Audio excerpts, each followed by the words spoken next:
আসসালামু আলাইকুম সমাজবৃন্দ, সকলের দৃষ্টি আকর্ষণ করছি।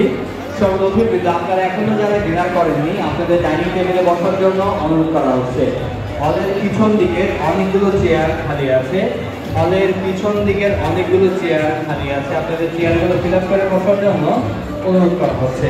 সমাজবৃন্দ, আপনারা এখনো যারা ডিনার করেননি, আপনাদের দৃষ্টি আকর্ষণ করে বলছি, হলের পিছন দিকে খালি আছে। আপনাদের চেয়ারগুলো ফিল আপ করে বসার জন্য অনুরোধ করা হচ্ছে। সমাজবৃন্দ, হলের পিছন দিকে চেয়ার খালি আছে। আপনাদের